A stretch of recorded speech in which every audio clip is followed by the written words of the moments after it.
for which it stands, one nation, under God, indivisible, with liberty and justice for all. Welcome, everyone. Can I get approval of the agenda? There's just one change under citizens business verbal number 1. It should be time census instead of just census. And Mayor, I move that we approve the amended agenda. I second. We have a motion and second. Any further discussions? All in favor say aye. Aye. Aye. All those opposed, same sign.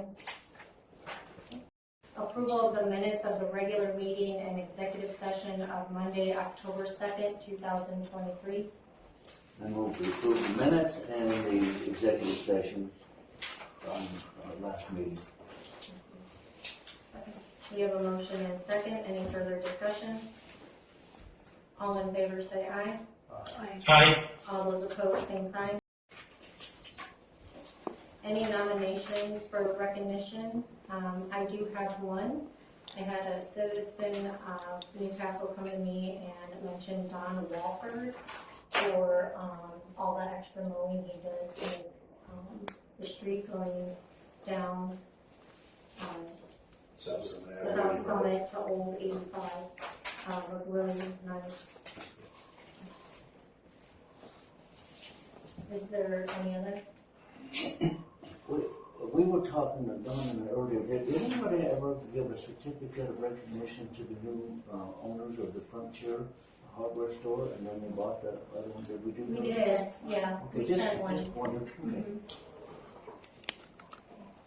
All right, we don't have any certificates of recognition to hand out. Citizens business in writing is the Wyoming Honor Camp sewer average. So we have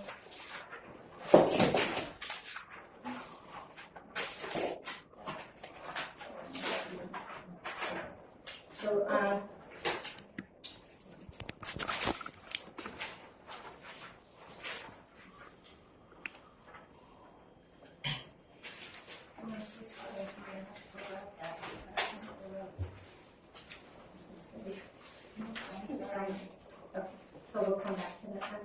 Okay. We'll have to come back to the citizens business in writing. Citizens business verbal number 1, Ed Wagner. Thank you, Mayor and council members. Ed Wagner here. I'm on here in behalf of the West County Commissioners. What we've got is Beth Blackwell with State Lands and Board come up and made us aware. There's $93,498 setting out in consensus money that was awarded back in the 15-16 budget. It was earmarked for solid waste, some kind of solid waste project. They're wanting to get that off the books, or it's probably going to get purged back into the state's general fund. I mentioned that to the commissioners at our last meeting. We come up with the idea of give a third of it to the solid waste district for their landfill they're building, a third of it to the town of Upton for their closure that's coming up, and a third of it to the city of Newcastle for their closure that's coming up. That way it's all done with solid waste. Best way to use it would be when you start your go down the road, start your project, is using it for matching funds. That way it's there, sitting there as matching funds. What I would like tonight is just a verbal commitment that you're in favor of it. If that's the case, we'll move forward, get a joint resolution drafted up for all 3 entities to sign. We get that forwarded to the State Lands Board. So it's earmarked for that. They won't touch it. When your project kicks off, you can use it for that, and it's off the books. So. Yeah, that's good. Great. Absolutely. What's up? Okay, we'll get a joint resolution drafted. We'll make sure we get you guys to get your attorney to look at, get it moving forward. And this time is really not of the essence. If they know they're going to use it for that, so we'll get it moving forward. And when it's all done, we'll get it forward to everybody. Get it to Beth. And Thank you. That's really cool. Thank you. Yeah, I just wanted to throw in there that I attended the county commissioners meeting and when this came up, and I was really excited to hear about it. Thanks, Commissioner. Wish there was a couple zeros behind that number, but without a point between them, but, so, yeah, your share would be $31,166. It just came out even money, no pennies or nothing. So, Well, thank you. any questions or comments? No, just thank you very much. Okay, we'll move that and don't get offended, I'm going to get supper. All right, go for it. Thank you. Have a good night, thank you. Thank you. Okay, Citizens Business Verbal, Billy Jackson, Ice Association.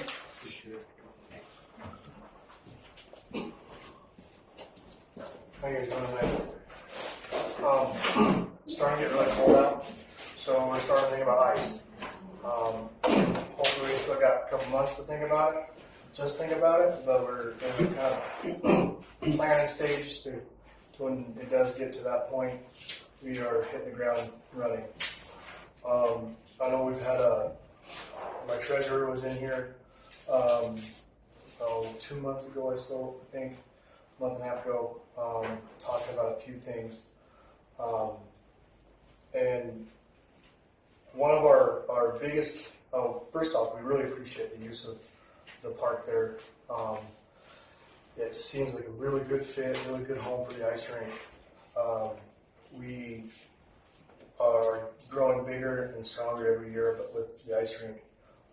At this point, we've gotten to where we're getting a 20-foot Connex shipping container for our skate rental storages and concession stand to a point where we can insulate it, keep it warm, keep the skates nice and toasty for everybody. Our big question for tonight was kind of like when would be an appropriate time to bring it in. If there's a special location you guys would like it, anything of that nature. Kind of the first part of it. Do you have it now?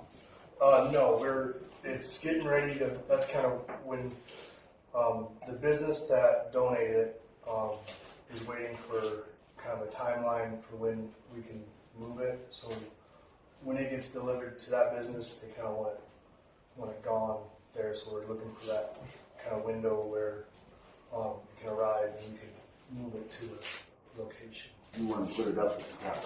Yes. And it has been discussed that it's only there for while we're there. In the off season, we relocate it to another facility. Honestly, I would say anytime, really. That's my opinion, Madam Mayor. We are getting some electrical work done, we're on their schedule. So we're just waiting for them to tell us they're ready to go. We'll start trenching in the wire for them. So, And maybe let them to see where it's gonna go. yeah. We had originally talked behind the, Yeah, like on the north. on that north side towards that draw. That's where like I've been envisioning it. It's kind of out of the way. It's we can have a good curb appeal over there. Work well. No, that's suitable for us. What color is it? It's kind of a blue. It's a blue. I had a picture of it, but it's a light blue, if I remember correctly. So it's not pink or anything. Really stick out. If on the next one is when. Well, obviously we're not going to be setting up, and probably won't be setting up before December sometime. But just kind of looking onto that, kind of getting our ducks in a row for that. We'd like to get set up, and ideally, it's looking like it might be kind of a long, cold, wet winter. No snow, cold temperatures is ideal to set up, but we're not fortunate to control that. But just kind of looking to see a good time would be to set up. And again, it's kind of Mother Nature's deal, but just when you guys are okay with it. Madam Mayor, if there remember correctly, it was about middle of November when we moved the skate equipment out of the way and swept the area. Would that work? Yeah, I think that's, I really don't foresee us setting up, you know, ideally, we'd love to be skating by Christmas. You know, have a Christmas skate would be great, but, you know, again, Mother Nature's got to play with us on that. So if we could be set up sometime in the beginning of December, at least have the frames and stuff up, that'd be, leave us open with a lot of options. So, if that would be work, well, that's quite a way out still, but it'll sneak up on us. So, the one concern, or not concern, but kind of legality question we had was we're looking for fundraising options, and one of our biggest fundraising ideas is to sell ad space, signs, banners. You know, you go to any baseball field or ice rink, and usually there's a lot of banners circulating, and we're kind of hoping, and I believe when Andy was here, he brought it up, and you guys were kind of looking into that maybe. Let's see. Yeah, there was nothing stating that we could. You're correct. I just can't think of the regular. So we're good to just sell it. Then the last speaking point I got are it's more just kind of a Greg question is with the trees and the lights up there. There's one tree that's really just covering the light, like the light's useless. I know we talked about that a little bit before, and it's kind of trimming the trees might have been an issue. We're looking at running a piece of equipment so we can actually get up there and trim them. Okay. I did find out Farm Bureau Services does have a manual that we can use to get up in there, so we are looking into that. Sweet. I think that's pretty much all we had. We just kind of wanted to, you know, step in and say thanks for everything. We greatly appreciate all the backing you guys have given us and everything. Hopefully it's a great skate season. Hope to see you guys all out there. Point of clarification, Yes. the banners you were talking about for advertising, would that just be along that sidewalk? It wouldn't be, it'd be around probably the west, north, and east part of the rink for easy visibility for everybody.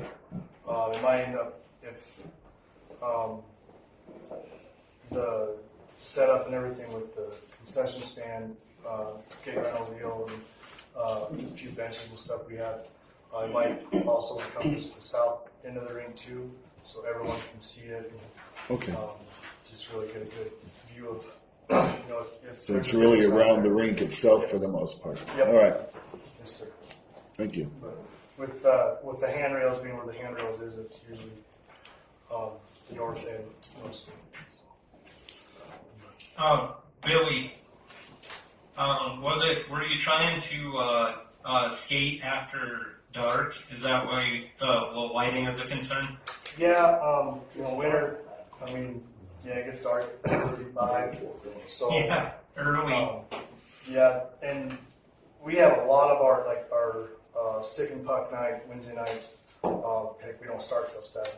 So, lighting, which it was good last year. There was one tree that was kind of low hanging. I was concerned about maybe a kid skating by grabbing or something, kind of an insurance deal, but that was never a case.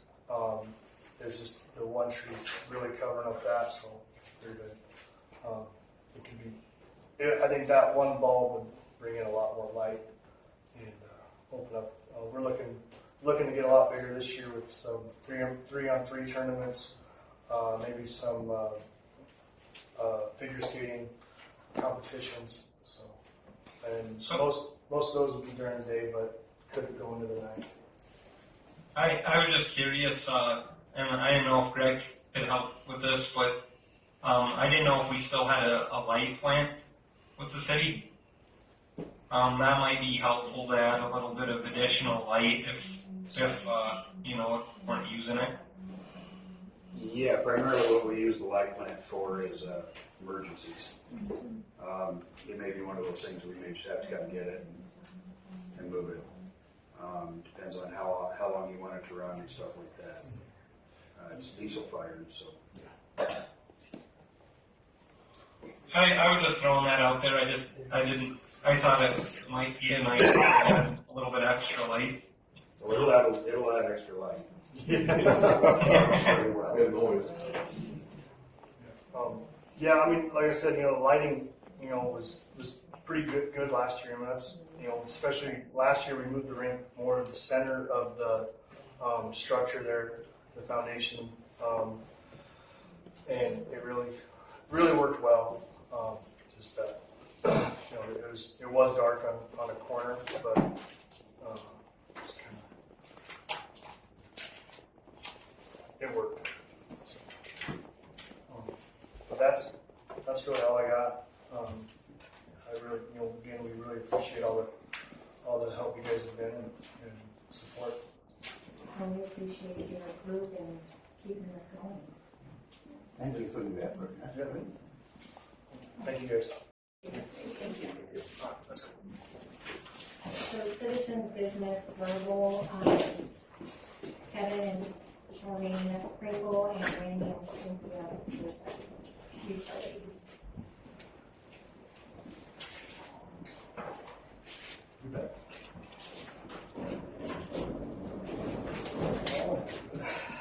Good evening.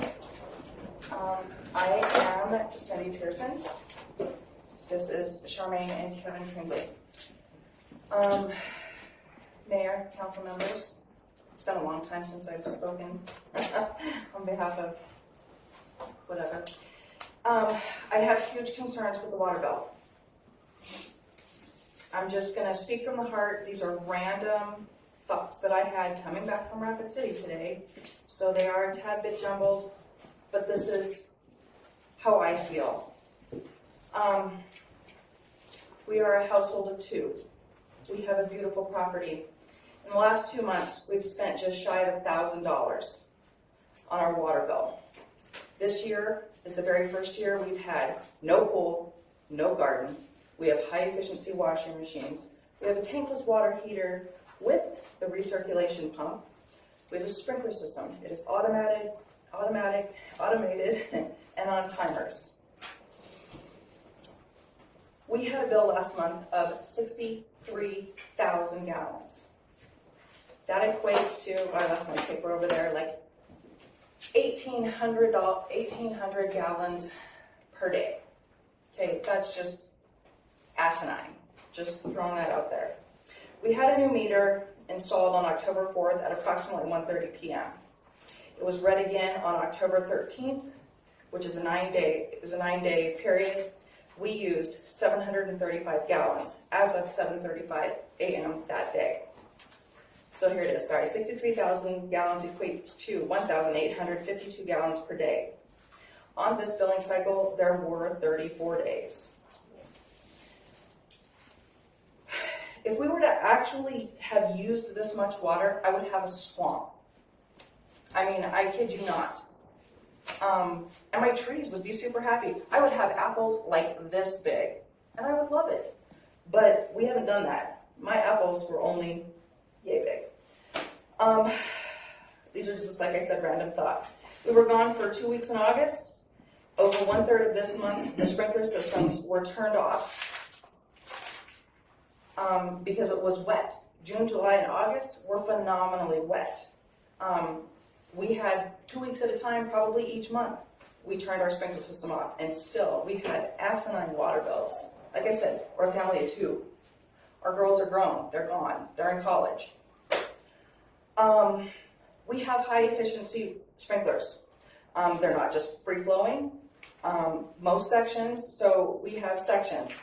We only have 2 or 3 sprinklers on at a time, so we don't just like turn them on and like it goes everywhere because our city wouldn't maintain that. Most of our sprinklers put out 1.5 gallons per minute. So 3 gallons a minute per station, we're looking at like 210 gallons, roughly, to water our lawn. Where else do I want to go with this? The next question is, why were rates not slowly increased? This comes back to planning, and budgeting. I have to do it. I just paid a $514 water bill and a $436 water bill in 2 months. There went all my fun money. There went all my money to go grocery shopping, to go buy stuff and take them to my girls who live independently, who are still in college. They're both in the master's program. They're broke as all get out. But the biggest thing is, why were rates not slowly increased over the last 10 years? We've lived here for 10 years. We bought a house that sat vacant for 2 years. It's called basically budgeting maintenance over time, longevity of the infrastructure. We have to have it. We all know this, that we have to have it. Approximately 54% of the town of Newcastle is on a fixed income. How are they supposed to financially afford this water and sewer rate hikes that we're having? Water is up front. Sewer is coming. We know that. I feel I'm being targeted by the city as I have a beautiful yard. We worked hard to get our yard to this point. We took out 27 dump load trailers of crappy, nasty rock and boulders. We brought back in 25 loads of topsoil and manure. We then sodded the backyard and commenced seeding the front and the side. Now I guess I just should have left all those crappy rocks and just been happy with my crappy property. But that's not how I roll. I believe in this community. I believe in beautification of the city. Some of you know me, some of you know all the councils that I've been in. I've been a part of the Boosters Club. I mean, I am very active in this community. And I'm just very upset with this. I can't afford to maintain this. So this rate increase has triggered the ripple effect in our community. It has affected the car washes, the grocery stores, the restaurants. What's it going to do to the refinery? Is their water rate going to double and triple? So the word on the street in the community is that it went from 550,000 to 1.2 million. That's going to affect their bottom line. You know, our people aren't going to get a 10% raise to accommodate all of our rate hikes, and that's just going to be passed on and passed on. Everything's being passed on to the consumer. What recourse do we have as a family? If we're not supporting our local businesses, the refinery's not doing its job. We don't have fuel because they can't afford to operate. I can't afford to buy fuel because it's going to become astronomical. It'll kill this community. This community supports us, our kids, our lives. I don't know what to do. And ultimately, I think with all the new sewer talk, isn't the sewer bill going to be almost as much as my water bill? I mean, that's pretty relevant. Openly, we moved here because it was a beautiful place. When we lived in Casper, we always came to Newcastle to play in the Black Hills. That's why we opted to live here. And now you're kind of pricing me out of this. I don't live in a lavish home. I'm still, the whole bottom half of my house needs to be remodeled. Used to be kind of affordable. So, prices in 2023 have increased. Registration's gone up, licensing of our vehicles have gone up, property taxes have gone up, water's gone up 200%, sewer's going to increase. How are we as the consumer and this city supposed to sustain this? We can't.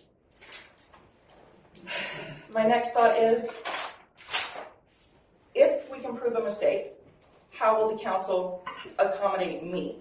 Will there be a credit? Whatever. This was a question I was told to ask. I'm just throwing this stuff out on the floor. Let me give you a primary example.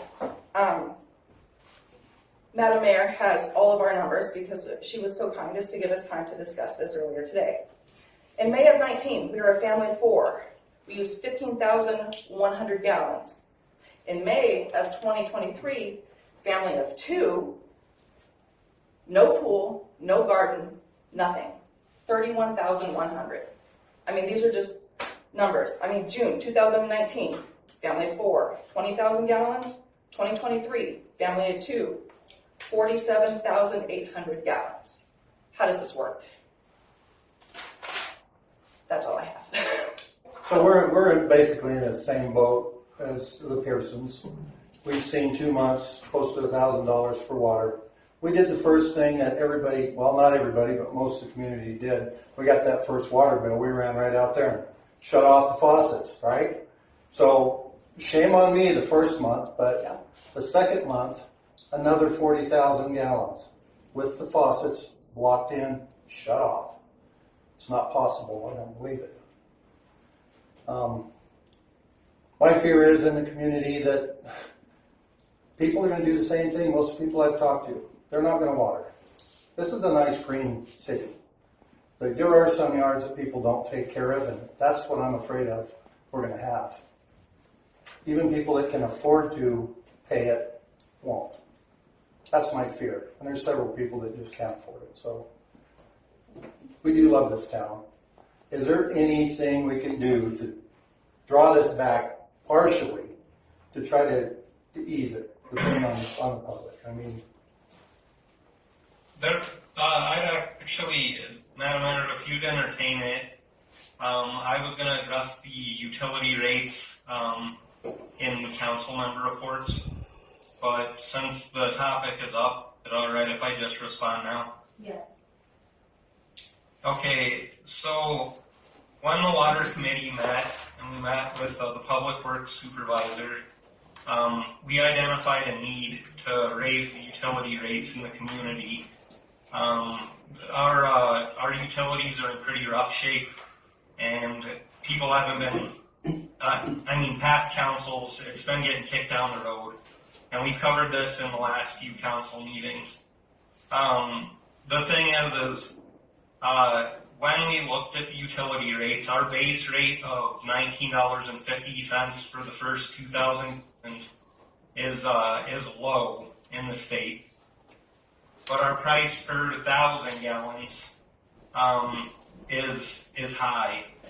The price per 1,000 was designed to try to take care of some extra payment and try to start building reserves so that we could attend to the infrastructure, because like we said, it's in really bad shape.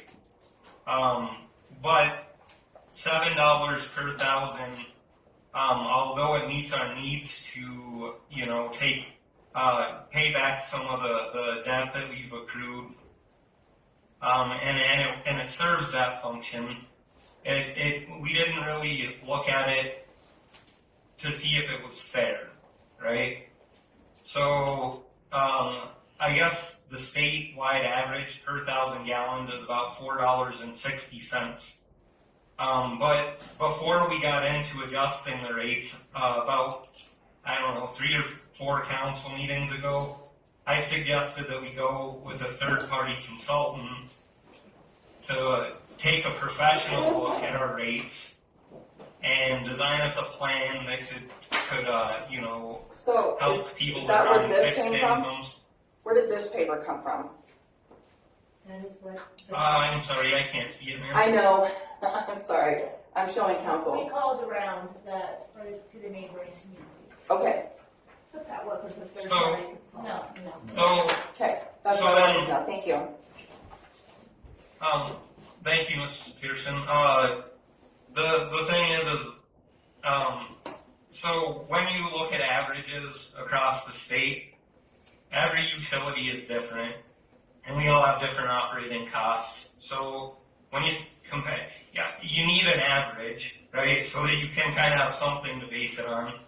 But we all have different operating costs that dictate how we operate our utility, right? But the thing is we all kind of admit that we're not experts at designing water rates. We're not experts at designing sewer rates. So that's why I proposed to the council several meetings ago that we hire a third-party consultant that does this for a living so that we can, you know, get a rate, get a plan for implementation, and we could have raised it in steps, right? Anyway, I've been proactive and I've reached out to probably, well, the whole stack that Supervisor Greg Stumpf gave to me, Public Works Supervisor. I had 2 consultants that actually got back with me, but ratestudies.com, his name is Buddy Petty. He told us, or said that he could do a rate study for our town for $7,500, and he could design it to deal with people on fixed incomes, and he could, you know, find an appropriate amount to charge per thousand, you know, and he could restructure our rates. Then he could also group the sewer in there and do both utilities for $12,000. And then there was the one that I originally came to the council with was Carl Brown, and his is for just the water rate would be $8,000. But since we're members of the Wyoming Rural Water Association, we could do or get it done for $6,800. So, and then it would be about the same amount for the sewer. But I think that based on the amount of backlash that we've gotten, and I just want to throw this out there too, to be fair, is most of my constituents that I speak to, once we explain to them how much the cost of operating in our system has gone up, just the price for the pipe, the appurtenances, everything, everybody seems to agree, it's a consensus, that something needed to be done with our water utility rates, because we were grossly undercharging the way that it was structured before. So I'm still a But big we fan know of that our how- pipes were good for 70 years, right? Greg? Were our pipes good for 70 years? Not all of them. Okay, not all of them. How long have you lived here, Greg? 27 years. There you go. For 27 years, we've known that our pipes are deteriorating, right? So, 27 years ago, we can't just put this on the last council and the last council. It is all of the councils. We all know that everything's going up. Nothing's getting cheaper. And so I'm not buying pace and blame. Now, Mrs. Pearson, to be fair, the other councils didn't do anything about it, and we did. And I understand that, and I'm very grateful. But how it was played out, and I understand that there are emergent things that need to be done. How many times has the Gray Addition been torn up? How many times down the street from me has been torn up? It's the same leaks all the time. So we need to get them fixed, and that's why we need to design a fair rate where we can generate revenue, so that we can do these projects and fix these things. So that's That why requires we're doing replacing this the with the whole rate. system. I get it. Okay. But if you do this system in a 5-year span, and you do this system in a 5-year span, and you do Yeah. this system in a 5-year span. Mrs. Pearson, so that's why we're in the middle. Public Works Supervisor Stumpf is working with the Wyoming Water Development Commission to do a level 1 master plan of our system, and we've started to identify some capital improvements projects so that we can make a plan. So this council is being very proactive about trying to fix the problem, and it's uncomfortable to have to talk about rates, right? No, it's fine. I'm And good with that's- it. I'm good with it. I that's didn't why- expect it. Yeah, that's why I want to hire a third-party consultant that can do a little bit better job and a more professional job of designing the rate structure, so that we don't have to argue or be upset. We can implement a plan that'll benefit the whole community. That's what our ultimate goal is here. we didn't want to hold everybody's feet over the fire, but we did need to do something.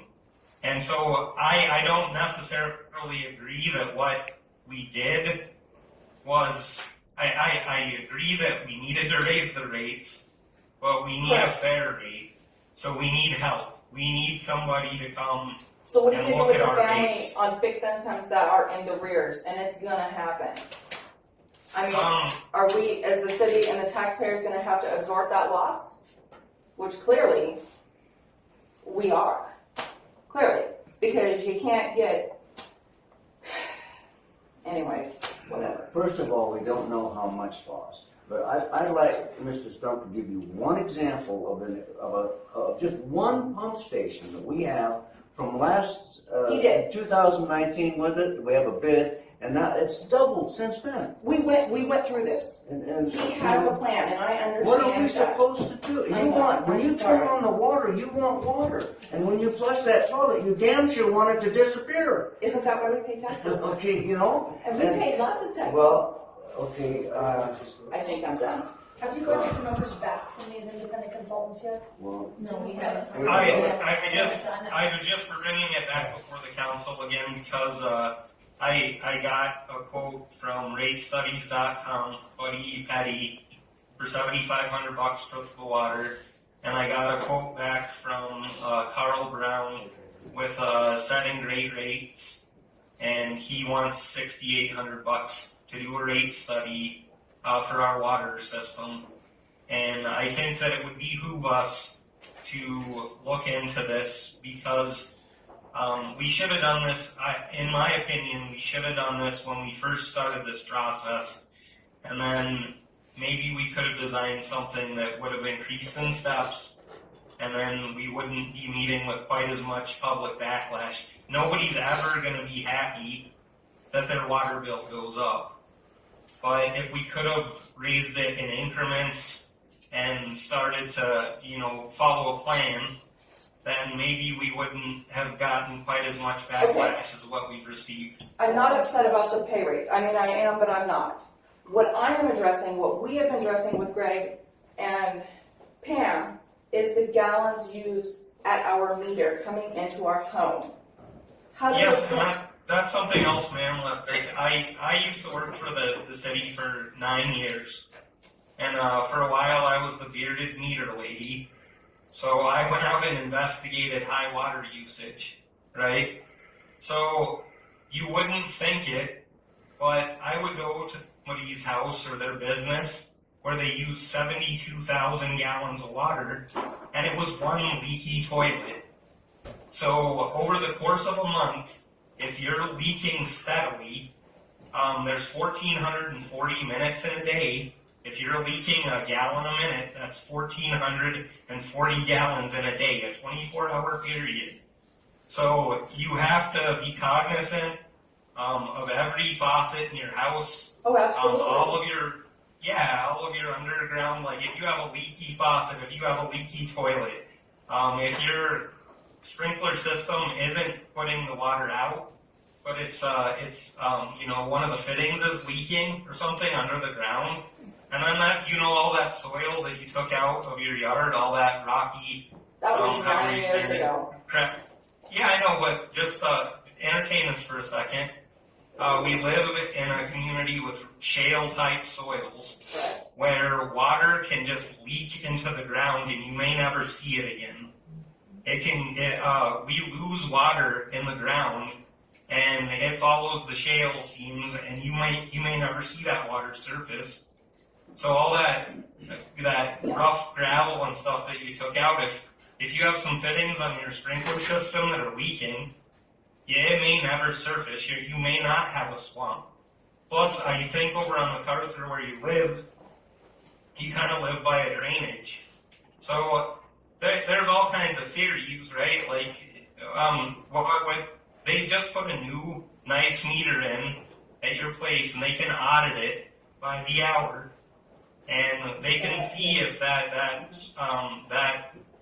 meter is requesting water at all hours of the day, and then maybe they'll be able to show you that, hey, at 3 o'clock in the morning you're using you know, you're using 10 gallons when you're not even awake, you know, like, so we just need to watch what your meter's doing and then try to determine.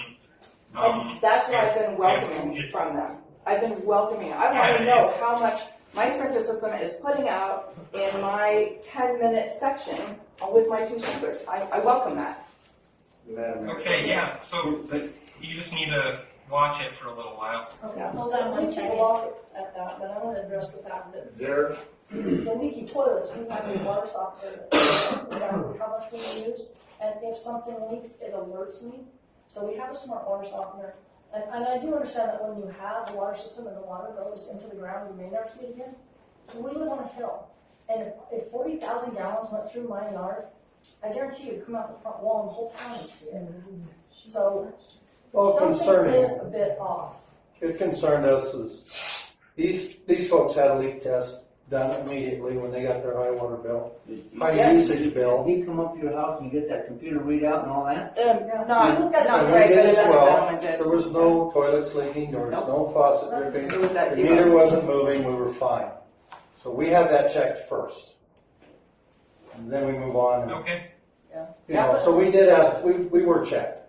okay. So you're saying you're having an independent party possibly come and do, The rate. look at your rates, right? So I would propose that in the meantime, because our water costs have doubled 200%, like, can we walk that back in the interim to half of that cost right now for the next 6 months while we're going through the winter, until you get your study done? Can you walk this cost back so that it doesn't impact so many people so hard at this time of year? Nobody's watering at this time of year. Can you do that for us? Can you walk it back to half of what you raised it? You know, If they're not using water, then there's no water charge. well, hold on. You wanted to say something. Madam Mayor, if I may, one thing that might help, there are third-party companies that test water meters, and they certify it. Would that be acceptable? To send it to one of them that meets the AWWA standard for it, ISO standard for it? Okay. What do you think? Can we think on this and get back to you? Yeah. Okay. Can we just think about it overnight? Okay. Excuse me, I got a question on that. Aren't your meters already certified when they come in brand new for you? Because all that is just a little touch thing, isn't it? Yes, they are. All our meters are certified. But a meter after about 5 years will start decreasing in use. It'll start showing less water. The only way to tell whether how much water loss there is through the meter or increased water is to have a certified company test it. Oh, okay. So what about the refurbished ones? We don't refurbish meters. You do not refurbish meters? It costs us more to refurbish a meter than to Okay. buy a brand new. We haven't done refurbished meters for probably 10 years. Okay, how much does it cost for a meter? The ones we're receiving right now are, last shipment we got, I want to say was $195 a piece for a residential 3/4 meter. That's actually cheap. That's actually cheap. I'm just thinking about all, as many homes and as many meters as you got out there. That's quite a lot out there. We have seen our meter prices go clear up to $365. So we've been looking at it. The old meters we were using, the brass meters with actuating plates, they're $365. We're going with the newer model meter. It's plastic, but it's more accurate, less moving parts, and they're $195 a piece. And if we request to have a meter replaced, well, the cost would be on us, wouldn't it? It depends on how old the meter is. How old the meter is? Madam Mayor, can I approach? Yeah. Okay. So just some quick math. I just want you to take a quick picture of this. I mean, I know I've been lengthy and rotten, but I want you to take a look at those numbers. Keep it up in the lengthy old rod. We've got a decent thing to talk about, and we're happy to talk about it with you. We're all in the same boat, let me tell you, we're paying these bills too. I want to tell you I'm though, sorry, but I just, like, I know. when I got my bill, it was, because my wife and I live alone, and it was $506. Got you beat by 14. Okay, well, you beat me, but here's what I did. Greg sent a little guy out, and he just got this little machine, and they hooked it up to my house, and they gave me like, I think a month's of numbers. And what happened was, sure enough, every night at about, okay, the sprinklers came on, some reason they come on in the night, but we had it so it came on early in the morning, and it was coming on twice a day. My own sprinkler system, and I didn't know it, and I don't. Yeah, I like it to water the grass, but that really, and it was $40,000 gallons. I mean, Yeah. so But my question is, like, if we've been on the same stuff for how many years, my water bill, I should be consistently using the same amount. That's my point that I am making. well, and you're making a good point. No one's saying you're not. Okay. Are you good? So- Pringles. Oh, can I just say something? So I'm kind of looking at Pringles right here, and you are using about the same usage as you did last year in September. The last year was really hot, and we did have the water system turned up because I grow a lot of fruit. But this year, with all the rain, our water system was to half of what it was. And we were gone for 2 weeks to Montana picking huckleberries, and we actually asked the Pearsons to come water our garden. And they said, you don't need to, it rained. So our water system was off for Well, last year you used more. Yes. Right, it was hot. Yeah, Right, intentionally. right. Yeah. Right. But not this year. We set our water system in May, and then we adjust it as we need to. But this year we didn't need to But because I of all mean, the this rain. all shows that, what you used last year, and then it shows what you Yeah, used. and in May and June this year, I used 15,000 and 17,000 gallons, and then all of a sudden for July, it jumped up to 40,000 gallons. It was the same system that we set up in the beginning of the year. And like I said, for 2 weeks when we were gone, they went to Sturgis, we went to Montana. Our system was completely off because we don't want anything to blow up while we're gone and out of town, right? So it was off. So I'm like, that means we used 40,000 gallons in 2 weeks. And I don't see how that was possible, because if it was, I'm not kidding. We are super cautious of that wall out front. We don't want it to end up in the street any more than you all do. Right. We're not watering that much. Right. So it's, So the question remains, is the council favorable to looking into a third-party consultant? There's all kinds of questions, but the main question is, do our citizens want this? So let's have a town hall. And there's more to it than that. There's a lot more to it. But we've seen it's sort of been a perfect storm. After the newspaper, me primarily, suggested a few years ago the conversation needed to be had. Everybody thought I was saying the move needed to be made. And even if you make the move, you're talking about, I think, realistically, probably a 2 to 4 year transition. A lot of the people who talk about, people's jobs and everything, this isn't something you do overnight. Even I think when you decide to do it, what you do is you start a clock. Hell, we've seen shifting from city landfills to regional landfills takes 2 decades, for crying out loud. I don't think it should take that long. That's ridiculous. But Remains, is the council favorable to looking into a third-party consultant, as I suggested in the past, because we need to do something about these rates. I don't think that it's a fair rate the way that it's set up. I think that it would behoove us to look into a third-party consultant. You've made that very clear, Ty. So how does everybody else feel about it? We would certainly appreciate it. I'm in favor. Yeah, I vote yes. I've always said that I didn't agree with this, so I'm in favor. Madam Mayor, thank you for your time. City Council, thank you for your time. Thank you Thank for you. yours. Thank you. Thank you. Have a good evening. And honest to God, we hope to do something about it. Yeah. All my fun money went away. I couldn't afford to go see my girls. I'm sorry. But as of right now, they're being monitored. So how long have they been monitored? Checked them last Friday, so about 9 days, 8 days on 9 days worth of water. So what's the peak?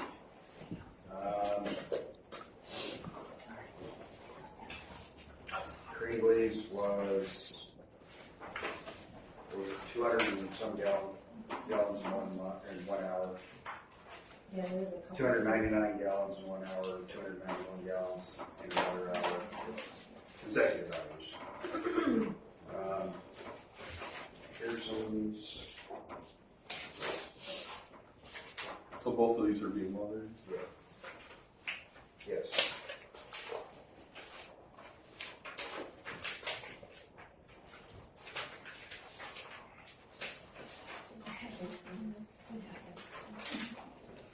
Pearson's, it looks like we've got 1, 2, 3, 4 spikes over 30 gallons a minute, or 30 gallons an hour in the last 9 days.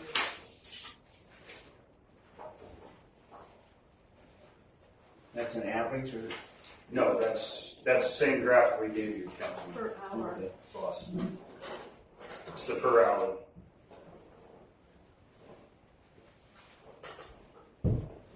Well, I'll tell you about this race thing, guys.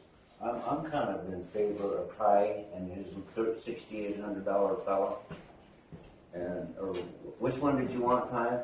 Well, we should probably have, Greg and Ty talk and follow up with who Councilman Owens. But I think Greg. It might be nice to see if some of these other consultants that I have calls and messages out to return those calls.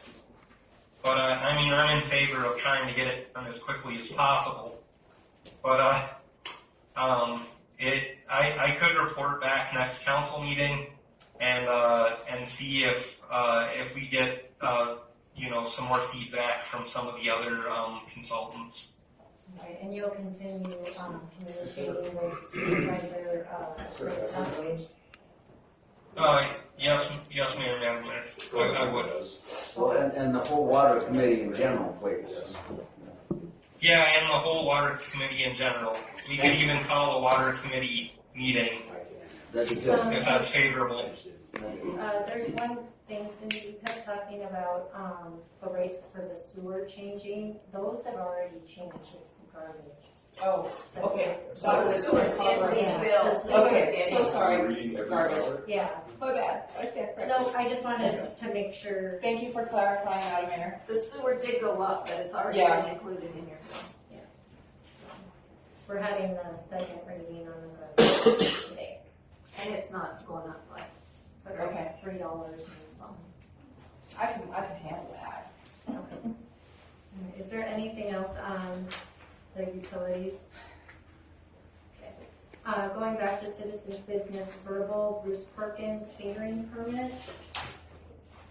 So, we are asking for a 24-hour catering permit that under and by virtue of the provisions of section 12-4-402, subsection B of the state of Wyoming alcohol beverage control laws, the city of Newcastle, county of Weston, state of Wyoming, in consideration of the sum of $20 paid by Bruce Perkins doing business as Perkins Tavern of the city of Newcastle, county of Weston, hereby licensed, permits, and authorized the said Bruce Perkins doing business as Perkins Tavern to sell malt beverages and upon the premises of the Weston County Event Center for Weston County House Service Banquet.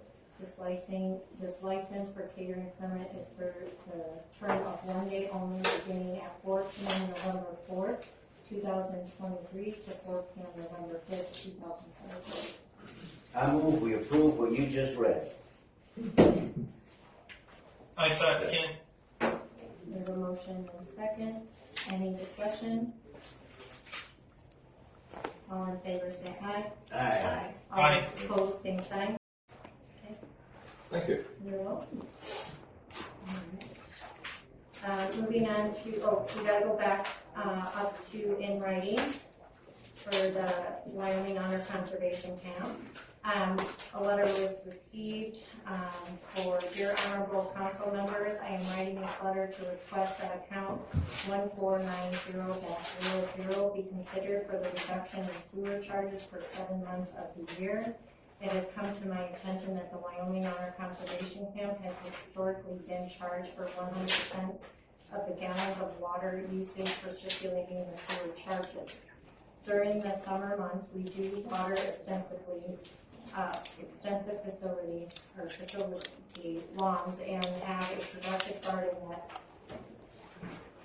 just under 2.0 acres. This summer alone, the facility grew over 40,000 pounds of produce that was used in our kitchen. All of the water we consume is not returned in sewage. Please consider Wyoming on our conservation camp for the November-March gallons used divided by 5 months and use that figure for the sewer charges. Thank you in advance for your time and consideration. Respectfully, Todd Harden, Wyoming. Is this when you went up and talked with them? Yes, I did. Also at the Honor Camp, we have them under a contract rate for sewer. And somehow I overlooked it, I guess.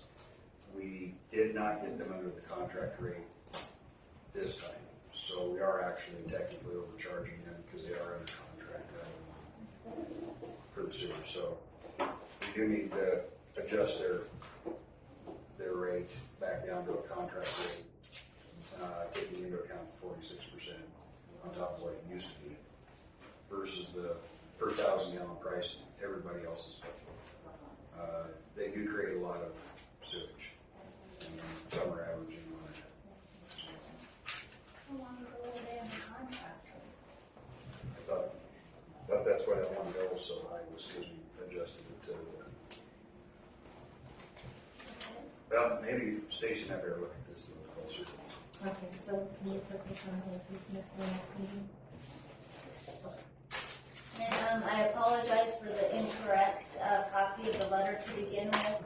The rates were at the bottom of the initial letter if the council chose to give them the sewer averaging. Have it in your packets for next week. Thank you. All right, moving on to Mayor Council Member Reports, number 2, law enforcement. Thank you, Madam Mayor. I've had more constituents come to me about being in favor of moving to county policing.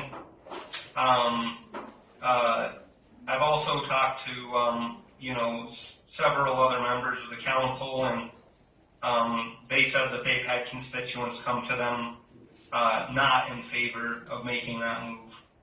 But in doing my due diligence, I reached out to Casey Lear, the Sublette County Sheriff. Casey Lear gave me, some insight on how Sublette County does it. Sublette County has been utilizing county policing since. Am I missing something, Madam Mayor? Is there something I'm missing? No, I'm asking Dublin a question. Oh, okay. So anyway, he said that they've been doing county policing since the mid-1980s. So I called the clerks for all of the incorporated towns in Sublette County, Marbleton, Big Piney, which they're both roughly around 500 population, and then Pinedale, which is a little bit closer to us. I think they're about 1,000 people behind us. They all sent me their memorandums of understanding or contracts for it. Guess what they pay the county for their service? Does anybody want to venture a guess? No, just tell us, guy. $10. No, $10. There it is. 20. Yeah. So they all three of those incorporated towns pay $10 to the county. But so I was laughing about it with Sheriff Lear, and I said, because the sheriff also pointed out that Sundance does a lump sum per year, right, to pay for the sheriff to provide those services. But what they do, I said, when I saw 10, I laughed out loud, and he said, well, it is kind of funny, but the way that they supplement their budget is that there's a 1.8% tax on all property in that community that is charged per year to provide the needed revenue to provide extra staff for the community. So there is approximately a 2% tax that's assessed and used to supplement the budget in Sublette County. I also asked them about Sublette County also provides school resources officers or a school resources officer for the schools in their county with the service that they provide. So I just did a little bit more research, and I just wanted to make the council aware. And then I can also share the copy of those agreements for service. And that's all I have on that. Is there any questions? Didn't we pass a thing that we're gonna have a town hall about all this? Okay, thank you. Madam Mayor, if I may, Councilman Owens, you made a remark one of the last meetings, and I'm not sure if there was a misunderstanding or I misunderstood what you said, but we do currently have a school resource officer in the school. I wasn't. Oh, I didn't. Sure. I actually didn't know that. Okay.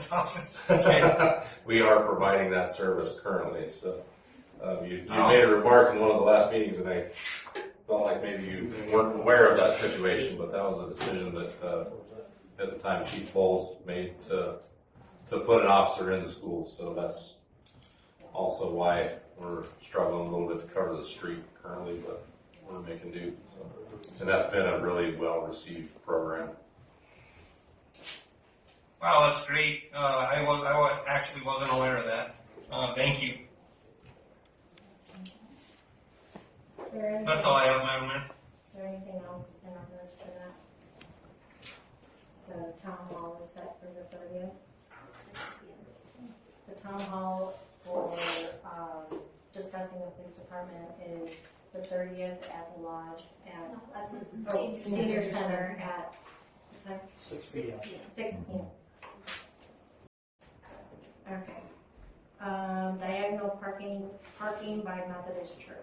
Thank you, Madam Mayor. I had one person call me and one stopped me at the church itself and another met me at Decker's. And they all were telling me about the diagonal parking as it is right in front of the church building itself and the one parking right next to the building next door to where the church goes on past that little alley.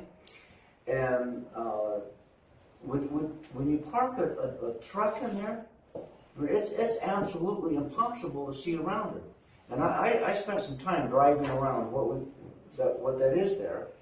And if there's any trucks parked there and there's a car coming the other way, somebody's got to stop.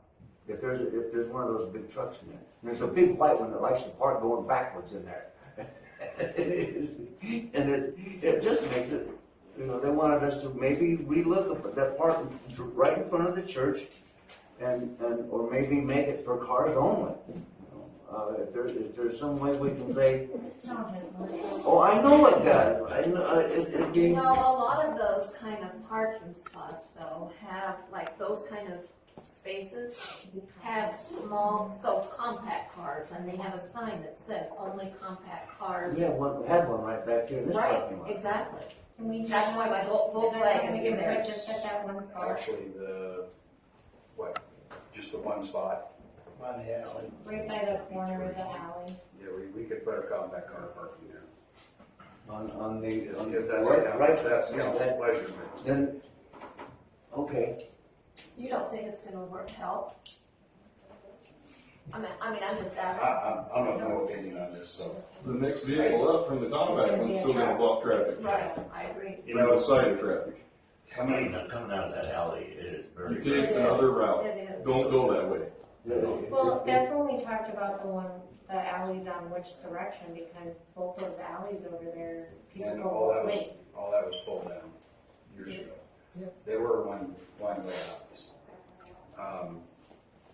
But Madam Mayor, Rapid City, they have how many blocks of diagonal parking? I drove a crew cab long box pickup for years. We park down there all the time. I know it can be difficult, but you get used to it after a little while. I guess I was doing more angle parking. We were trying to increase the parking downtown is what we're trying to do. Well, I understand what we were trying to do. I'm just saying that we created an issue for some, at least for 3 people that we know. But I know. Councilman, the next block over, South Seneca, you've got the same exact thing. So we're gonna start taking parking places away from Black Hills Dental and that end to make room for them. Because, yes, they have trucks go down that one too. We've had that issue there for years, and people learn how to deal with it. You have to come out of the alley, and stick your nose out a little bit, and look. But you're not blocking the traffic that comes down. I mean, I've dealt with it for years, and our delivery drivers have dealt with it for years. We've had the issue before in different locations, but you learn to live with it. I mean, we have intersections in town that are worse than that. Just put up a sign there that says be careful. Why can't that corner be for handicap or for the funeral car, and then the next one be handicapped? So you've got at least 2 spots there to kind of open it up to where it's not big trucks. That's not a bad idea. Madam Mayor, there are two handicap spots there. Okay. It was designed that way. And that's by on the Methodist church side of the alley. Yeah. The guy that drives that big white truck in backwards must be handicapped. Now, my next It's a pretty good No, driver. he's got a better view of sight when he pulls out. Well, he's higher than everybody else too. Now, my next question is, they have these beautiful little round mirrors that if you look up there, you can kind of see both directions on the street if you're looking at a mirror across the street. And I was wondering if it would be possible for us to, in these situations where we have people concerned about the safety of pulling out into a street, would we put up one of those little round mirrors? Not a big round mirror, I mean. And where are you gonna put that? I don't know. Hanging off the building, yeah. The girls aren't gonna want it. The what? This guy behind me is not gonna want it on his property. We do have one in town. I don't know if anybody. Yeah, it's a lot. Come on. Wentworth and South Summit. Yep. Oh, yeah. I've seen that one. That building you used, Well, I did. I remodeled that building. It still looks the same as I built it in 1970. Well, let's take a look at it. We'll take a look. Alright, moving on to old business, Dole Avenue. Did we get anywhere on that? We haven't found anything indicating that there's an easement past where the end of the pipe is. So It that looks like would it's a be, drainage across private property. so it would be their responsibility, or is it? Unfortunately, that's the way the rest of Cambria Creek, Oil Creek, Little Oil Creek, the landowners own the drainage. Did you let the homeowner know? No, you had asked me, or the council had asked me to find out if there was a drainage easement, not that I can find. So it's kind of the council's decision whether we fix the drainage for them or not.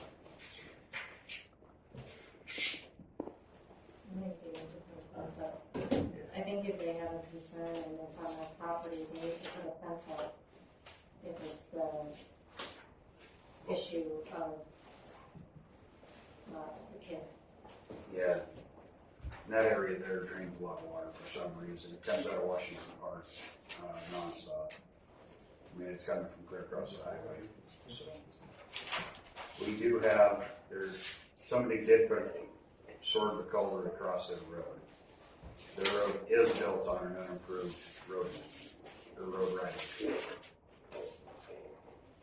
The only thing I think we could do is maybe replace the culvert to a sizable culvert that will actually drain it. But it still doesn't clean up the drainage and doesn't really take care of the problem. Because on past there, once we get to the end of our property, it all needs cleaned out all the way out to Little Oil Creek.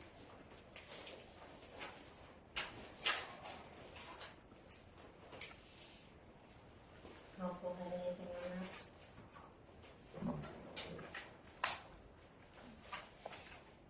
I would talk with the owners and all. Old business 2, ordinance number 7, series 2023, garbage rate, second reading.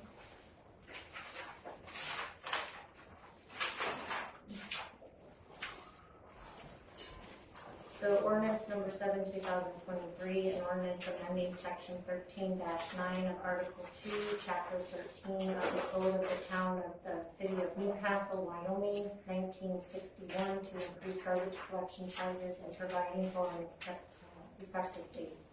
Be it ordained by the governing body of the City of Newcastle, Weston County, Wyoming. So this will be changing the basic rate for collection, removal, and transporting and disposal of garbage by the employees and agents of the city within the city limits shall be as follows. A 95-gallon capacity cans, a monthly garbage service collection charge for a 95-gallon capacity can shall be $20.10 for one collection per week per can. An additional 95-gallon can shall be charged $20.10 per can. And then the 300-gallon capacity cans, monthly garbage service schedule, and that's for the commercial garbage cans, the big 300 ones. What's that rate?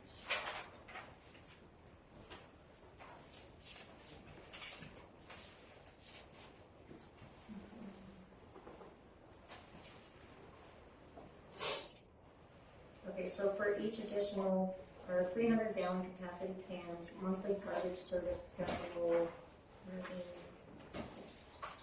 so $71.42 for one can and one pickup, and then it goes up from there. And for each additional 300-gallon capacity can, in excess of 8 300-gallon capacity cans, the monthly collection charges shall be as follows: $79.34 for one collection per week, $158.68 for 2 collections per week, $238.02 for 3 collections per week, $317.36 for 4 collections per week, and $396.70 for 5 collections per week.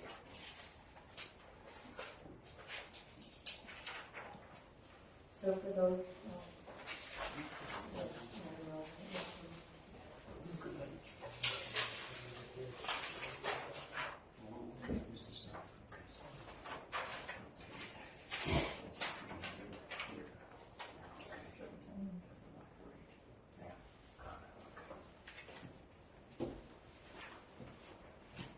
I move we approve this on the second reading in honor.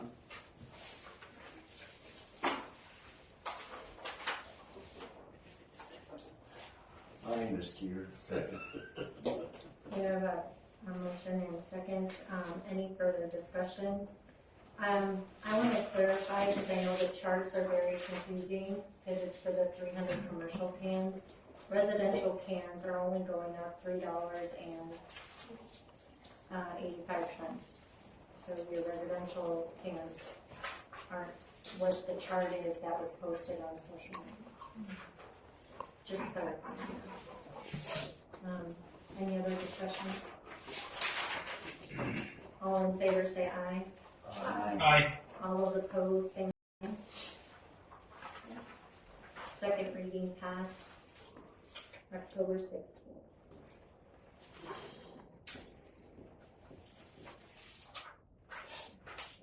I think a thing to note to put out to Madam Mayor would be that we're adjusting the garbage rates because we have 2 huge solid waste projects for our town that require a great deal of funding, with the reclamation of landfill number 1 and the closure of landfill number 2, before we can move to the solid waste district, Weston County Solid Waste District.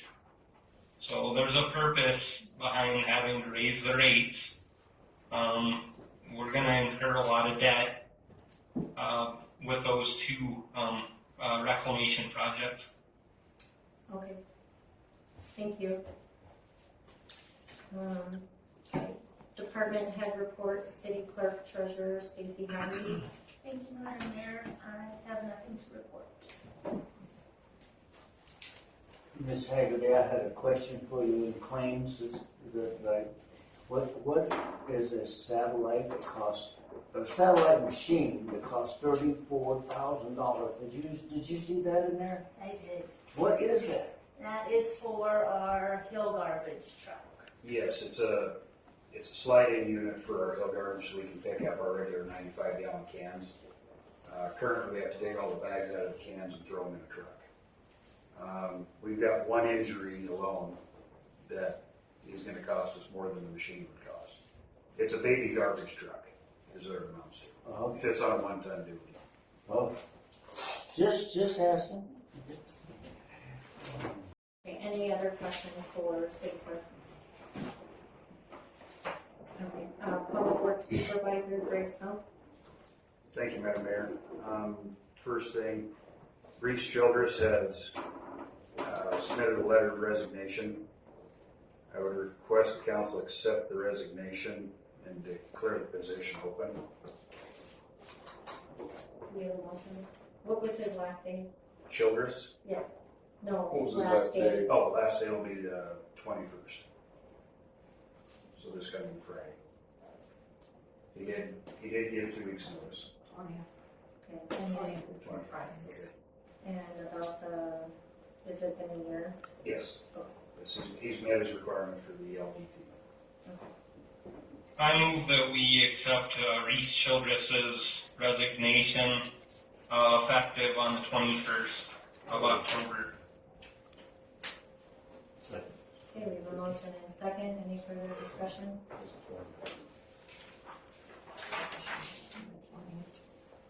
The 20th is Friday. Yeah. 20th should be the day.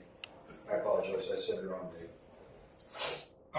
I amend my motion that we accept Reese Childress's resignation effective on the 20th of October.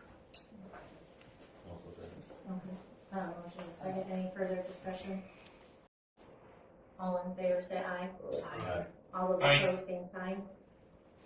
In addition to the weekly printed version of the newsletter journal, we also promote our community and share important information on our award-winning website, newslj.com, and in our weekly email newsletter, Nuke Now. We also connect with readers through various social media platforms and invite you to check us out on Facebook, Twitter, and Instagram. You can even take a look at a recent meeting of the City Council, School Board, or County Commission on our YouTube channel. We do hope that you will go to newslj.com and subscribe today, and we look forward to making all of our great content available to you. But regardless of your level of support, we thank you from the bottom of our hearts for doing your part to preserve a free and independent local press. All in favor say aye. Aye. All those Aye. opposed, same sign. Thank you, Madam Mayor. Next, Hunter Taylor's put in an application. We have interviewed him, went through his background check, all this stuff. I would recommend we hire Hunter Taylor at $18 an hour for the 1-year probation. He did work for us summer help last year, worked out fairly well.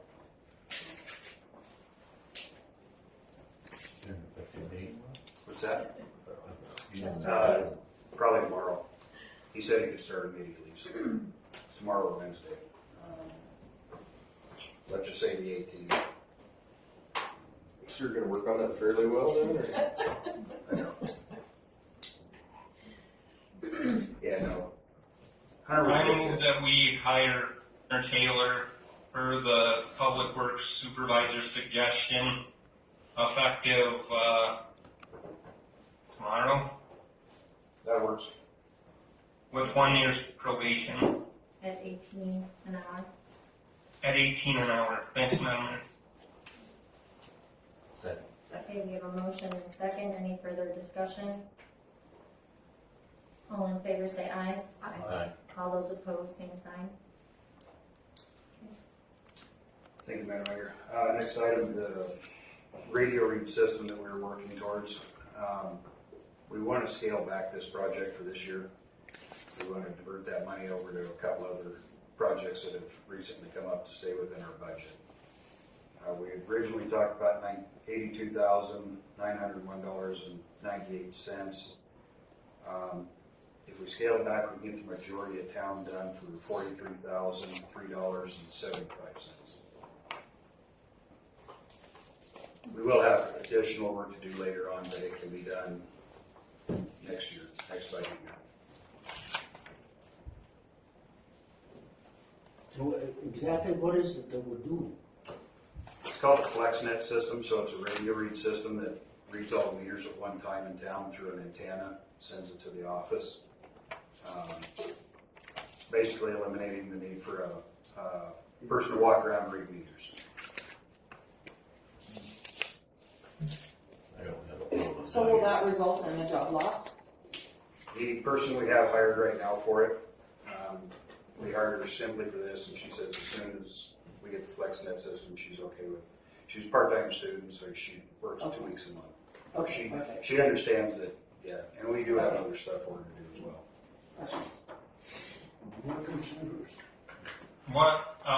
What was the surplus gonna be used for if we dial it back to 43,000? We have some larger meters that we need to get replaced. One at the honor camp, we haven't got a price on it yet, but it looks like it's gonna be around anywhere from $10,000 to $20,000. Is part of it. The other part is due to an increase in cost for our clay valve parts, to cover part of that, plus our larger brass fittings. And just for the lay people, Greg, the clay valves are what provide. They're a super valuable commodity in our distribution system. That they're what provide our different pressure zones in town, and we kind of need them to work appropriately. They control the pressure starting at the tank working their way back into town. We have 39 of these clay valves in our system, so it's not any. Yeah, we have several of them, and like everything else, they went up significantly in parts, and we're running low on supplies, so we usually work on those in January and February, rebuild them and tear them apart, clean them up, rebuild them. So we need to get parts ordered now, so we'll have them for January and February. And they're working on a quote for us right now, but they said it's gone up significantly. So I would move that we dial the FlexNet system back to the agreed upon $43,000. $43,003.75. $43,003.75, so that the surplus can be used for other needs. Was that already budgeted in your budget? Yes. So really there isn't anything, as long as you're staying in with your budget. Yeah. Doesn't really matter where you're moving that money to cover. So I guess I don't know where we're having to run a motion to move money around what's staying in the budget. And I just wanted to inform the council what we were doing. Okay. Because we originally talked about bidding it out. By scaling it back, we don't have to bid it out because it's under the 75,000. Yeah. And we'll do the rest of it. Dublin, is that, I mean, since it was an agreed upon amount of money, wouldn't it be necessary to handle with a motion? The agreed upon amount of money for The FlexNet system. but it's in his budget. Yeah. So Okay, I thought we made a motion to do the FlexNet system. I think that Tyrell, Councilman, I think what it was that we did a motion to actually bid for the FlexNet, but if he's within his if he's within his budget, he doesn't have to remake a new motion because he's not going out of said budget. Okay, I rescind my motion then. My apologies. Third thing, we opened the bids on October 12th for the 2023 paving project. This was another project we had to scale back due to so we can stay inside of the budget.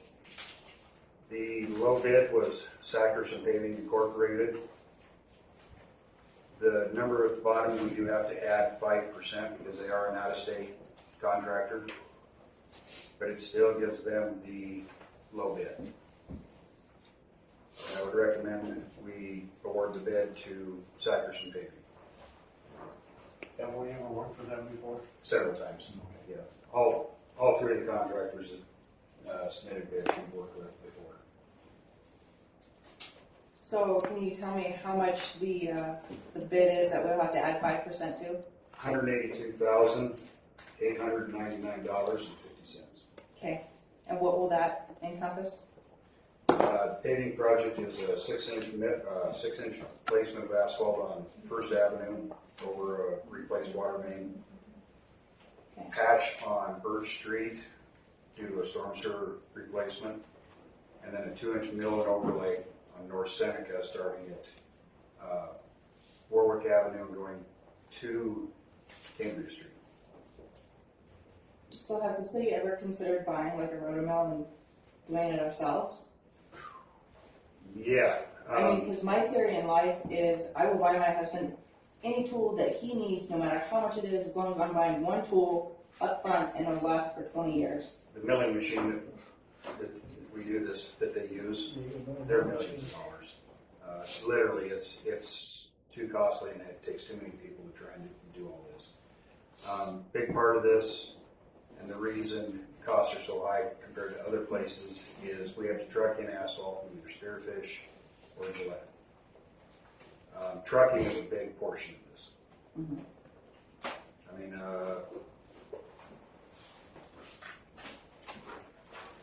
yeah.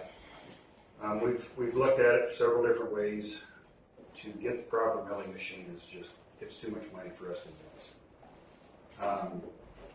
Simon Contractors, they are a big contractor. They do highway projects. They don't even own their own milling machine. They contract them. And in the bid documents, they state who they use. Kroll is also one that was going to use a subcontractor for milling. The only one that's using their own machine is Sackerson's. Thank you.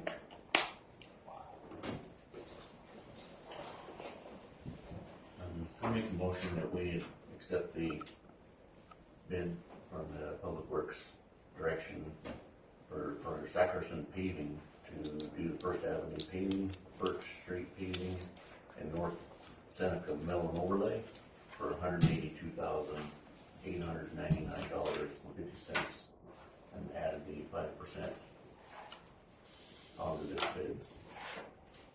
I second. Okay, we have a motion and a second. Any further discussion? I think it's great that we're getting some streets fixed, because that's one of the main things that I hear people complain about in town. The only other thing with this project, we're waiting for a schedule. Depending on weather, we may not get it done this fall. It may start up next spring, if they said we'd be first on the list next spring. So. All in favor say aye. Aye. Aye. All those opposed, same sign. Motion passed. Thank you. Are there any questions?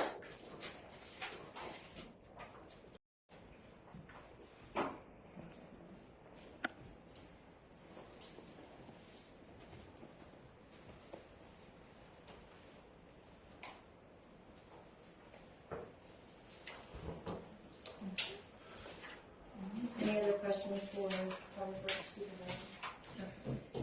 Moving on to Police Sergeant Derek Thompson.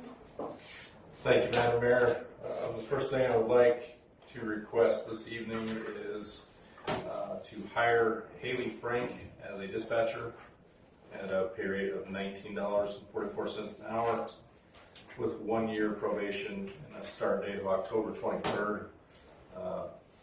Ms. Frank is already certified as a public safety dispatcher through the Wyoming Law Enforcement Academy. She has 2 years of experience.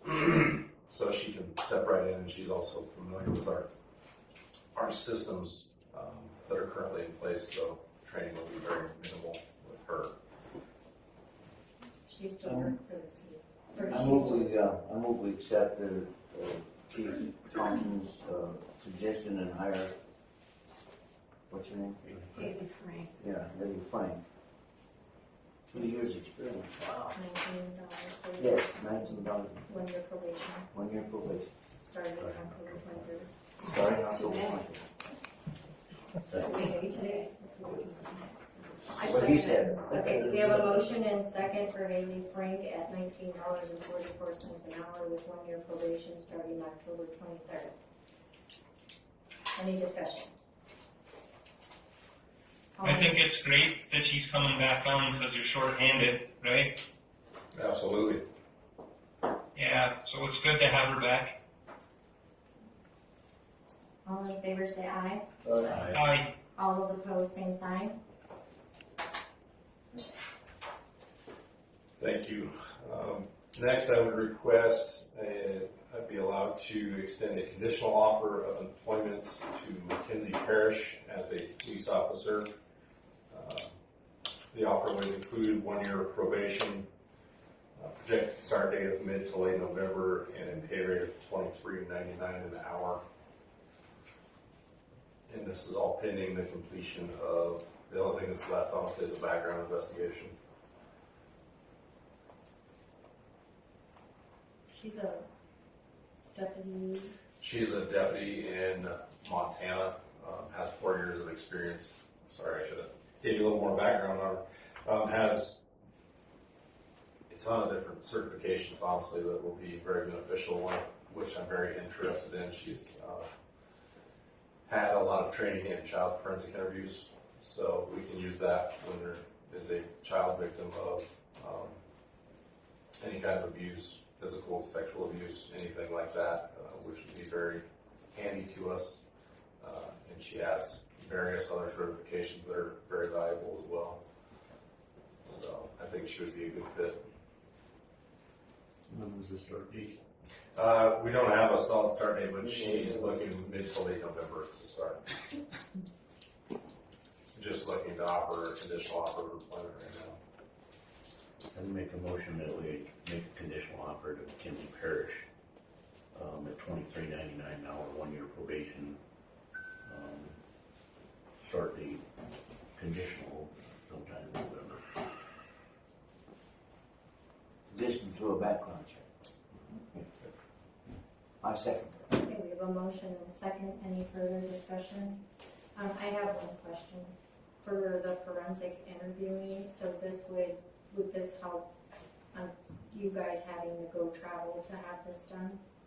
Yes, it could potentially. There may be certain cases.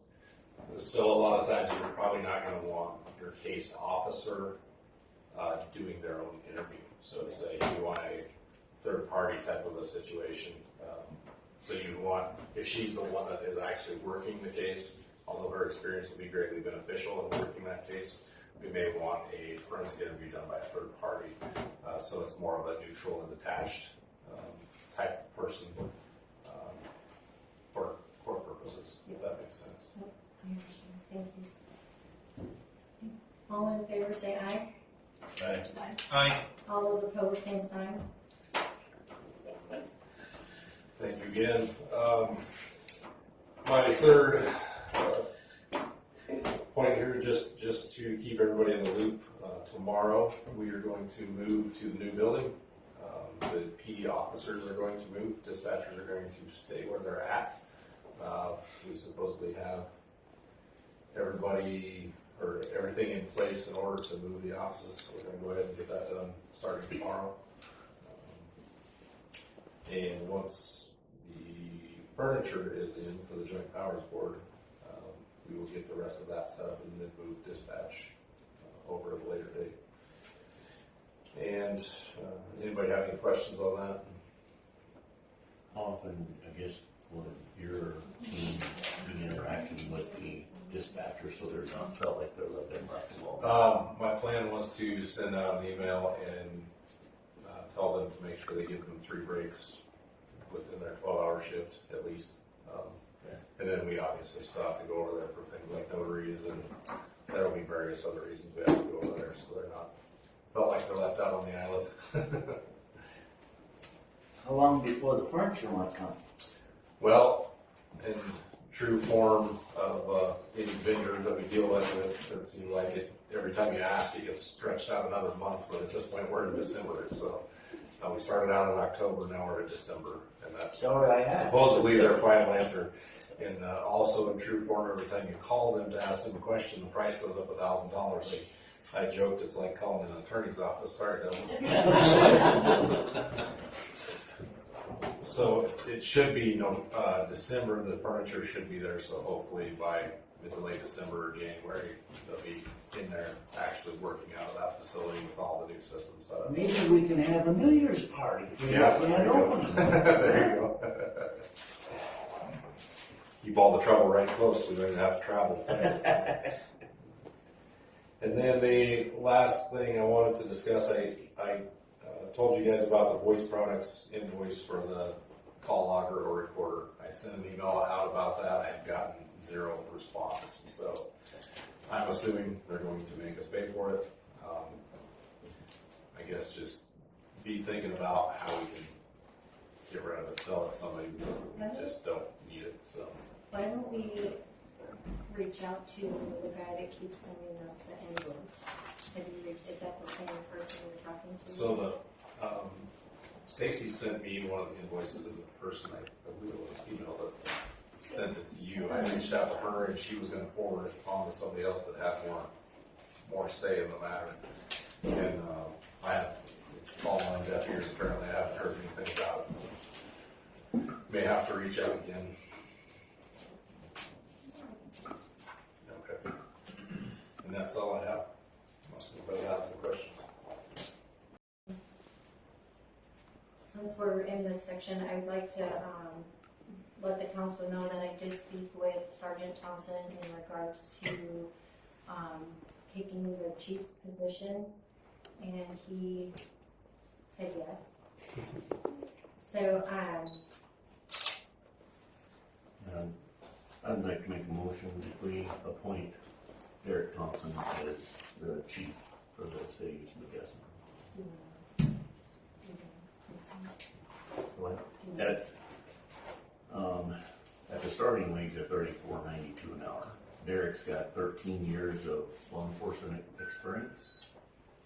I think he's been beneficial to this department. He's helped us out even earlier. What I've seen in the last couple of years, he's been, to me, I think, a beneficial of what we need for moving this department forward. And then 6 months, looking at this one is increasing to $37.24.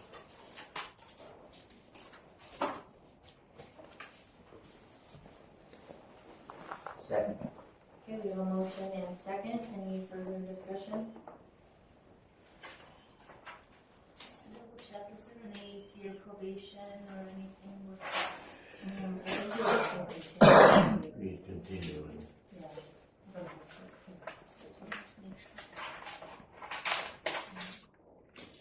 all in favor say aye. Aye. All those opposed, same sign. With that, we'll get you sworn in.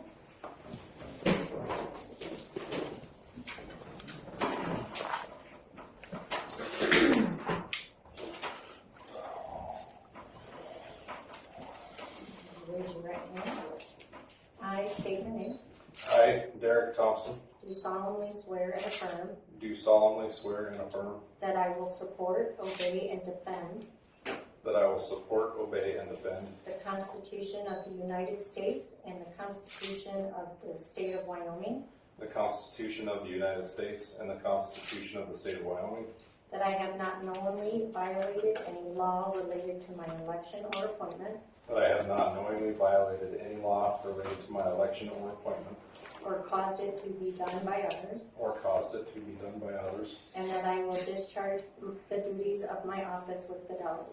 and that I will discharge the duties of my office with fidelity.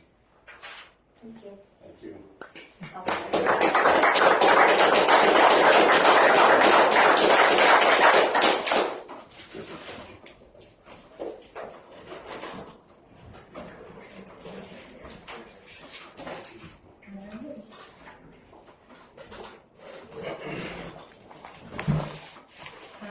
Moving on to City Attorney Dublin Hughes. Thank you, Madam Mayor. Only update I have is in regards to the UBC precast suit. It was filed last week, I believe it was Tuesday or Wednesday. One of the issues that we're going to have is I'm not going to get notice up until Mr. Hoskins is actually served in Idaho. On that date, he will then have a 30-day clock basically to respond. Basically that's all I have in regards to that. Thank you, Madam Mayor. Is he hard to find? No, actually he's been served twice now, I believe. All right. Lucky for us, right? Okay, any other questions for City Attorney Dublin Hughes? Standing committee reports. Ann was able to meet with me today for the Parks Committee. We met with Matt with Tallgrass in regards to the bike pump skate park, or pump bike skate park. One of those. One of those, yes. Matt with Tallgrass is pretty excited. He likes the layout of the lane. I'm pretty excited. Yeah. And we're gonna send some ideas of names to the refinery since they're the start of the project that Sprockets came up with and see what they like. And then also I did speak with the homeowners, the Wilsons. They are in favor of the pump bike skate park as long as there is a privacy fence for them and the other neighbors. So we did let Matt with Tallgrass know that hopefully in a few weeks there will be a design that we can post up to the public. So, with that, we do need to see if we can have a motion on that property that we took off from real estate, and we're waiting to see if the homeowners were okay with that project going there. And I can't remember, is that lot 1? What's that lot? The top of that one top of the hill? Of Deanna. Yeah. I believe so. Lot 1? I think it's lot 1. Yeah.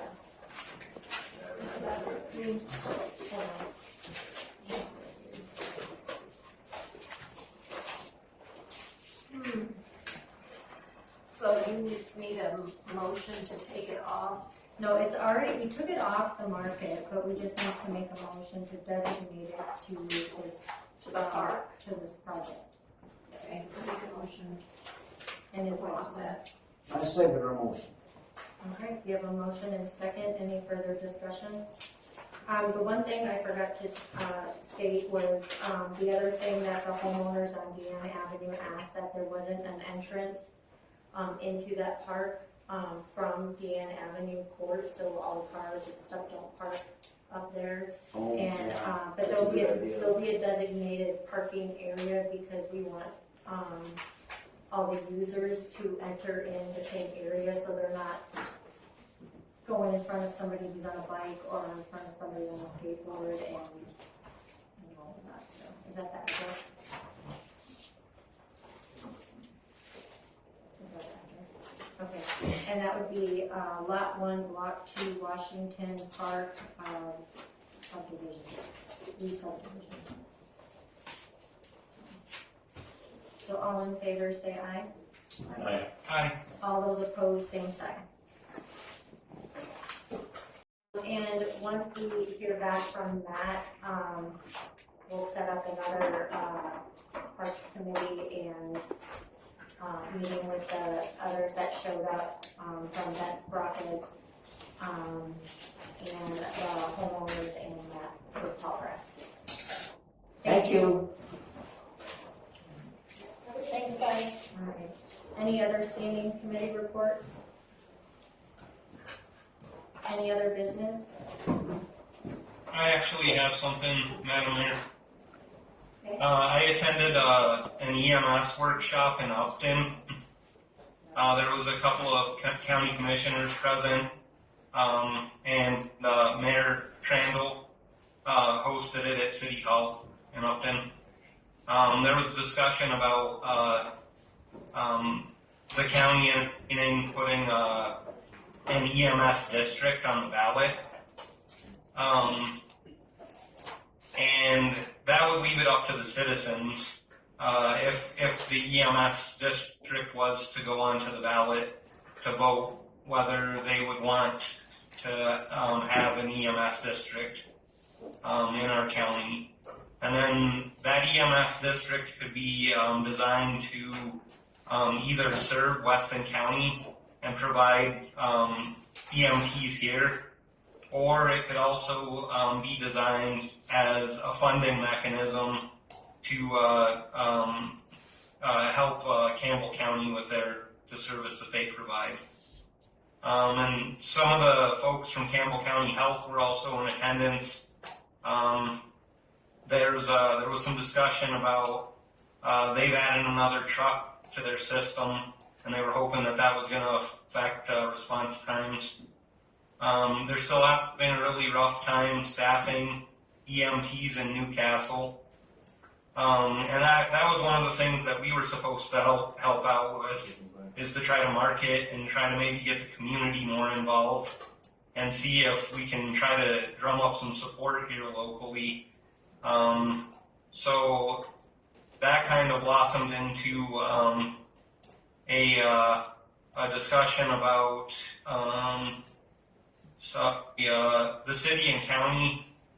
Everybody was just spitballing ideas and trying to come up with ways to address the EMS problem in Weston County. And one of them was, County Commissioner Don Taylor suggested that, maybe the city and county could sit down and figure out a way to fund a couple of positions for EMTs. And like I said, a lot of this was just theoretical. One person even threw out, there might be an avenue through the Joint Powers Board. Maybe we could add some positions there somehow, which I personally thought was kind of a stretch, but it was one of the suggestions that was put out there. And,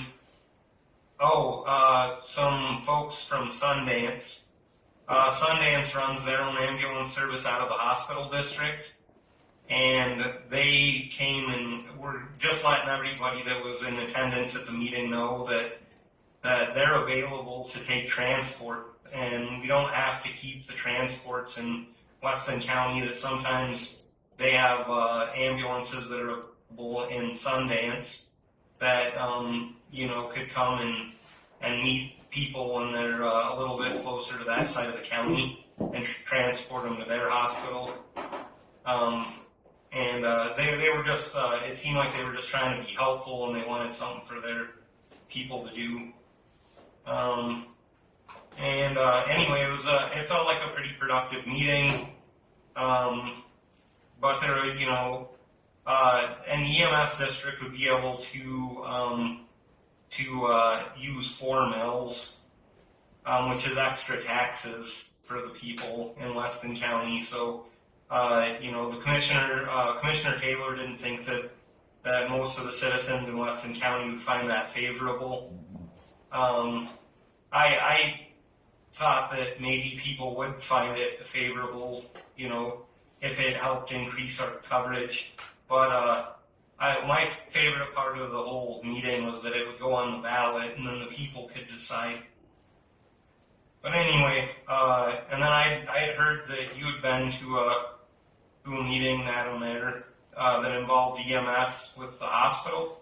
That's correct. I met with them on October 3rd, and basically what I have is for their call review, the call volumes and transports have trended down since the start of operations in 2021.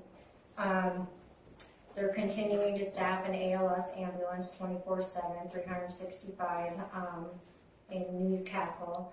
Additional ambulance cover is provided by a power truck ambulance from Wright and Gillette, and/or 3 employees that live in Newcastle. So we do physically have 2 trucks in Newcastle. One is staffed at all times. There may or may not be staffed in the second one. One of the things that when I talked with dispatch, that would help dispatch a lot is when they would call and let them know if they have 2 crews, 1 crew, just so they're not finding out at the last minute when they're sending out an ambulance. And that's been really helpful from what dispatcher Mills has told me. They are continuing to have issues with staffing.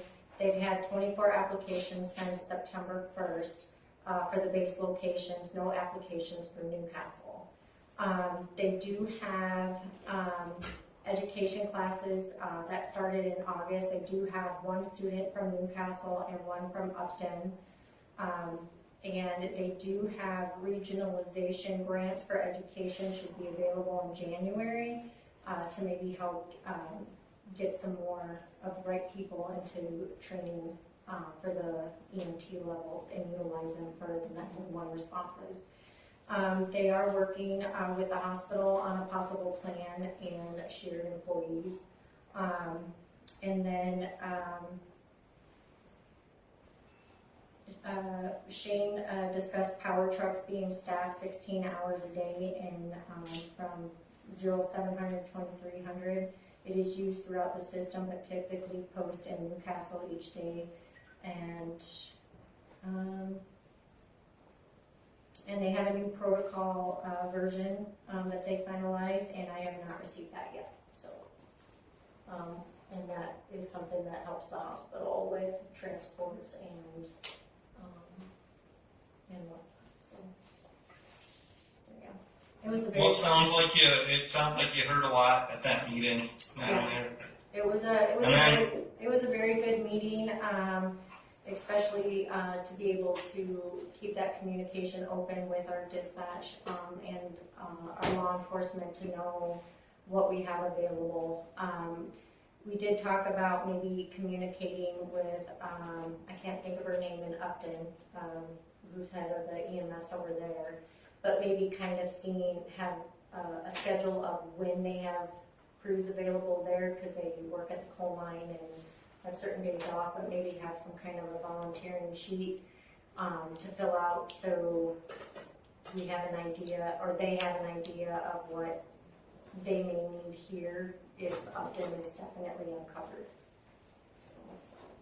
That's a good point too, Madam Mayor. I mean, there was a lot of people in attendance at this workshop, some of which were the staff from Upton, and they provided a lot of good dialogue at the meeting.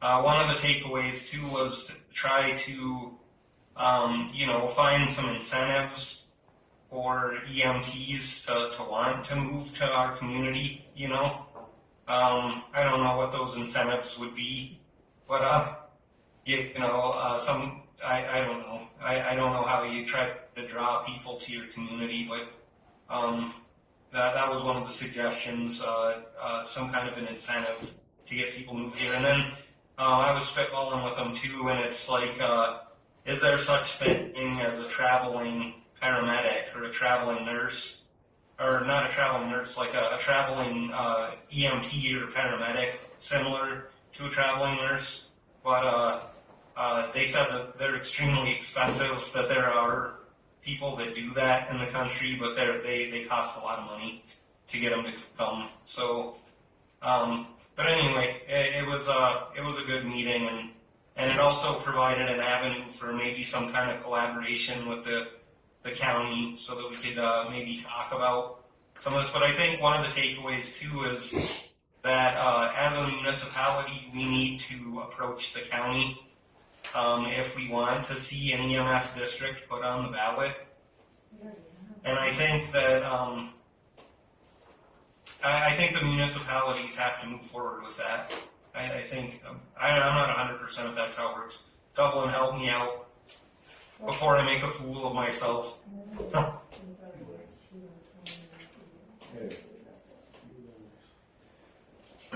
Tyrell, the thing with putting it on the ballot, I know, at least in the past, there was discussion more or less of approaching the commissioners and asking to, at least bring it up. In terms of the process of how a city would go about, basically stating this is what we want on the ballot, I'd have to look into that, but I'm almost positive that with the new statute, what you end up doing is you basically just file something with the county, and they end up putting it on the ballot for a vote. Okay, so with what you just said, Dublin, that would be something that if we wanted to see it on the ballot, then we would have to file something with the county.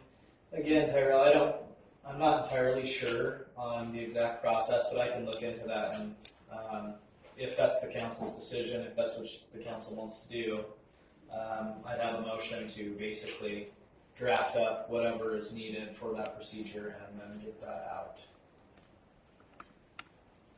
I think it's a good idea to have just a visit with the commissioners in regards to either having the district or in regards to sharing the cost. Because after all the calls and the reviews, it's almost pretty much equal what they do in the city limits and what they do outside of Newcastle city limits. It's pretty equal, the calls of service that they're responding to in the county and to help Upton. So either way, I think it would be a good idea to go to the county, at least in the sharing of the cost. If we don't. I mean, it seems like this is something that we would probably need to have some kind of a workshop and talk with the county about. Yes. Because those questions were raised, like how could the city and county work together to maybe staff, a couple of positions and what, So I think that it's a good opportunity for the county and the city to work together, on a common issue. So I don't know. I think it would be a good thing, and I also think it would be a good thing to have on the ballot, because if the citizens don't want to have an EMS district, then they would have the ultimate decision. So anyway, that's what I heard about at the. I thought there was going to be more people from the council there. Didn't you post that as a public meeting, Stacy, so that we could attend? Yeah. Okay. We're proud of you. We're glad you went. Well, shucks. Thanks a lot, Tom. I appreciate that. All right. So That's all I have, Madam. Okay, thank you. One more thing, there is a special event notification for Trunk and Treat on the 31st Tuesday. This will be on Main Street from 3 o'clock. They'll close off. The event starts at 4 and ends at 6:30. So just thought I'd let everybody know. Okay. And then claims against the city dated October 16th, 2023. Your Honor, I move that this August body pay its bills. I second. Okay, we have a motion and second. Any further discussion? All in favor say aye. Aye. All those opposed, sign. Do I have a motion to adjourn? So moved. Second. Okay, we have a motion and second. Any further discussion? All in favor say aye. Okay. All those opposed, same sign. Adjourned at 8:57.